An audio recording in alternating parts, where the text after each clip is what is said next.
కంటికి smart care మీ లుక్కి perfect pair Mister opticals your style ఆ విజన్.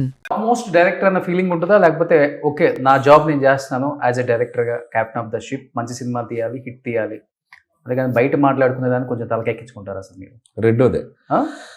మన పని మనం చేయటం, ఆ. క్యాప్టెన్ ఆఫ్ ద షిప్గా మన బాధ్యతలు నిర్వర్తించడం, సినిమాని జాగ్రత్తగా ప్రొడ్యూసర్గా అందించి మళ్ళీ ఇంకో ఆడియన్స్ చేత మళ్ళీ శభాష్ అనిపించుకొని ఓకే ఇంకో కథకు మూవ్ అయిపోయి ఇంకో జర్నీ స్టార్ట్ చేయటం. ఓకే అంతేగాని ఆ తలకి ఎక్కించుకోవడం అనేది ఇంకొక 3-4 హిట్లు వచ్చినా, ఇంకొక 5-6 హిట్లు వచ్చినా, ఇంకొక 10 వచ్చినా రాదు. ఓకే అంటే ఎందుకు అడిగానంటే నిజంగా నేను టాప్ మోస్ట్ డైరెక్టర్ని, ప్రెసెంట్ నేనే కదా లీడింగ్లో ఉన్నాను. 2019లో I think Sakshi excellence award కూడా తీసుకున్నారు మీరు టాప్ డైరెక్టర్ అని కూడా.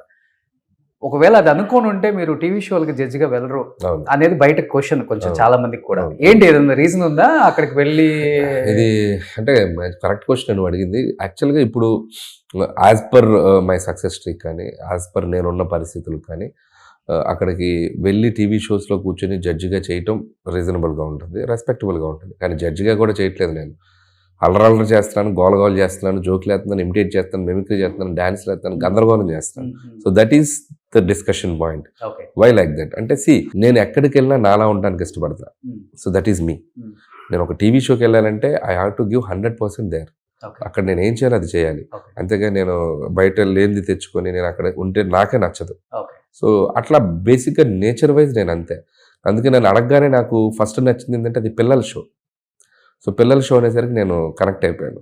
సో బాగుంటుంది అని చెప్పాను, వెళ్ళిపోయాను, వాళ్ళల్లో ఒకటిగా కలిసిపోయాను, వాళ్ళ మనిషిలాగా పనిచేశాను. అక్కడికి వెళ్ళారు, గెటప్ వేయమంటే గెటప్ వేసాను, కాస్ట్యూమ్స్ వేసాను, ఇమిటేట్ చేయమంటే ఇమిటేట్ చేశాను, డాన్స్ చేశాను, మిమిక్రీలు చేశాను, వాట్ నాట్ అన్నీ చేశాను. My only Moto is where ever you get the chance to entertain the people, whether it's TV or cinema, go and do that. So నీ వల్ల ఒక వారంలో ఒక రోజు ఇంట్లో కూర్చున్న అందరూ సరదాగా కాసేపు నవ్వుకుంటారు, కాసేపు రిలీఫ్ అవుతారంటే గో ఫర్ ఇట్, చెయ్యి. అండ్ తప్పేంటి అనేది నా ఫీలింగ్. సో దానివల్ల నాకు చాలా పాజిటివ్గానే అయ్యింది అది. నేను ఈ సినిమా సక్సెస్ టూర్కి వెళ్ళినప్పుడు చాలామంది దే ఆర్ మెన్షనింగ్, మిమ్మల్ని టీవీలో కూడా చూస్తున్నాం బాబు, చాలా బాగా చేస్తున్నారు అనేది. So that's fair enough. Yeah, మనం చేసిన దానికి వాళ్ళు దానికి కనెక్ట్ అవుతున్నారు. సో మనం వాళ్ళని రీచ్ అవ్వగలుగుతున్నాం. సో బిగ్ స్క్రీన్ మీద కొన్ని మనం రీచ్ అవ్వలేని స్మాల్ స్క్రీన్ ద్వారా రీచ్ అవుతాం. అండ్ మన audience kind of the shows, so వాళ్ళకి మనం ఎంగేజ్ చేస్తున్నట్టు ఉంటుంది. So that's one kind of, not ఏదో పర్సనల్ పని మీద కాదు కానీ ఐ లైక్డ్ ఇట్. నాకు అది చేయాలనిపించింది. ఓకే థరోగా ఎంజాయ్ చేస్తూ హానెస్ట్గా వాళ్ళని ఎంటర్టైన్ చేద్దామని చేశాను. It worked. ఓకే విజ్ఞాన్ వడ్లమూడిలో కూడా ఇలానే ఉండేవాళ్ళ, అంతే, ఫుల్ ఫన్, అంతే, ఎప్పుడు ఇంతే. రత్తయ్య గారు చాలా స్ట్రిక్ట్ కదా. రత్తయ్య గారి దగ్గరికి యాక్సెస్లోకి వెళ్ళంగా మనం తప్పించుకుని వెళ్ళిపోతాంగా, ఓకే దొరకంగా మనం అక్కడ. సో ఆయన్ని చాలా కలిసిన సందర్భం ఒకటో రెండో కాలేజీలో చదువుకున్న రోజుల్లో. ఆ విజ్ఞాన్ మహోత్సవ్లో అవార్డు తీసుకున్నప్పుడు కలిశాను, ఇంకొక 2-3 సార్లు. సక్సెస్ అయ్యాక కలిశాను చాలాసార్లు. అండ్ అప్పుడున్న టైంలో ఆయన చైర్మన్ కదా, అందరిలో పేరు వచ్చి ప్రతి స్టూడెంట్ని కలవలేరు కదా. బాగా చదివి ఉంటే మేబీ అలా కలిసి ఉండేవాడిని. నేను అలా కలవలేదు, బాగా యాక్ట్ చేసి వాళ్ళ విజ్ఞాన్ మహోత్సవ్ అనే దాంట్లో ఒక కల్చరల్ దాంట్లో బాగా పెర్ఫామ్ చేసి కలిసాను ఆయన్ని. So there my career got started అనుకోవచ్చు. So now I'm here. So విజ్ఞాన్లో చదువుకుంది కేటీఆర్ గారు, జూనియర్ ఎన్టీఆర్ గారు అండ్ మీరు. చాలా ఒక ఆయన పెద్ద హీరో, ఒక ఆయన పెద్ద డైరెక్టర్, ఒక ఆయన పెద్ద పొలిటీషియన్ అయిపోయారు. విజ్ఞాన్.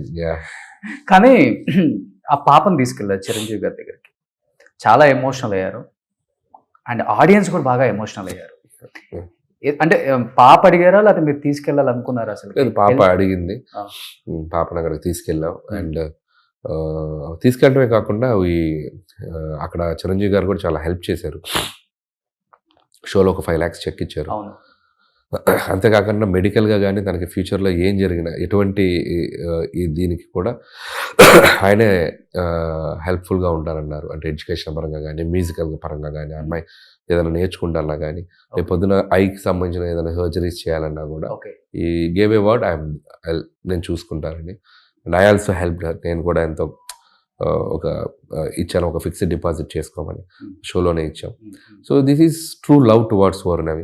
మళ్ళీ కళ్ళు వచ్చే అవకాశం ఉంది కదా, అంటే 19 years వచ్చాకని తెలియదు ప్రాసెస్. అప్పుడు ఉన్న దాన్ని బట్టి దానికి ఎట్లా చేస్తారనేది అప్పుడు తెలుస్తుంది అన్నారు. అంటిల్ 19 years వరకు అమ్మాయిని అబ్జర్వేట్ చేస్తూ వెళ్ళాలి. పాపని. But she's very talented. అవును. She's very talented and very confident. So grasping power ఎక్కువ, షార్ప్నెస్ ఎక్కువ. సో చాలా చలాకీగా ఉంటుంది. యాక్టింగ్ కూడా ఎరగదీస్తుంది ఈ మధ్య. అసలు మా షోలోనే చాలా అద్భుతంగా యాక్ట్ చేసింది. సో అన్ని రకాలుగా తను ఉంది. అండ్ సో నాకు ఆ షోలో ఒక టేకింగ్ ఎలిమెంట్ ఏదన్నా బ్యాక్ తీసుకెళ్ళిందంటే Varunavi. The whole journey, every day ఒక అద్భుతమైన పాట పాడేది ఎవ్రీ ఎపిసోడ్కి. మాతో ఇంటరాక్ట్ అయ్యేది, ప్రేమగా అనిల్ మామ అని పిలిచి. Like beautiful journey. అదే చెప్పాను కదా, నేను ఏం వెళ్ళానో, ఏ పర్పస్తో వెళ్ళానో, పిల్లల షో అని దాని గురించే వెళ్ళాను నేను. సో ఆ చిన్నపిల్లల షో అది. ఇంకొకటి నాకు పర్సనల్గా కూడా నేను కొద్దిగా ఒక లైన్ దాటి ఉండటం కూడా నచ్చదు నాకు ఈ టీవీ షోస్లో కూడా. అందుకని మ్యాక్సిమం హెల్తీగా, ఆర్గానిక్గా ఉండే షోలు అయితేనే ఇష్టపడతాను. అవి రెండు అలా ఉన్నాయి కాబట్టి ఐ డిడ్ ఇట్.